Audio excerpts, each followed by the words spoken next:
যে জায়গাটি একসময় পানিতে ভরপুর ছিল, সে জায়গাটি আজ পানি শুকিয়ে মরুভূমিতে রূপান্তর হলো। এজন্য বাংলার নতুন এক কাশ্মীর। আর কে কে বলতে পারবেন এটা কোন জায়গা? যেহেতু আমি বলে দিচ্ছি বাংলাদেশের এক কাশ্মীর, সেহেতু এটা বাংলাদেশেরই এক জায়গা। আপনারা দেখি কে বলতে পারেন এটা কোন জায়গা। আর এই বাংলার কাশ্মীরের ফিল নেওয়ার জন্য একটু ঘোড়া সাওয়ারি করে নিলাম। এখানে এসেছিলাম পাহাড় ছুঁয়ে আসা শীতল পানি আর পাথরের ফিল নেওয়ার জন্য। এসে দেখি পানি শুকিয়ে মরুভূমি হয়ে গেছে। এটাও অবশ্যই নতুন একটা অভিজ্ঞতা।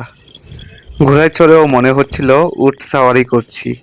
যদিও কখনো মরুভূমিতে উট চড়িনি, তারপরেও মনে হচ্ছিল যেন মরুভূমিতে উটে চড়ে যাচ্ছি। আর এই অসাধারণ মরুভূমির ফিল নিতে চাইলে এখনই চলে আসুন।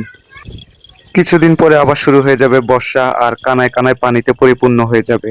তখন আবার এই ফিল পাবেন না। আর হ্যাঁ, অবশ্যই কে কে এই জায়গাটি চিনতে পেরেছেন কমেন্টে বলে যাবেন। আর যে চিনতে পেরেছেন, আর দেরি না করে এখনই চলে আসুন এই বাংলার কাশ্মীরের নতুন ফিল নেওয়ার জন্য।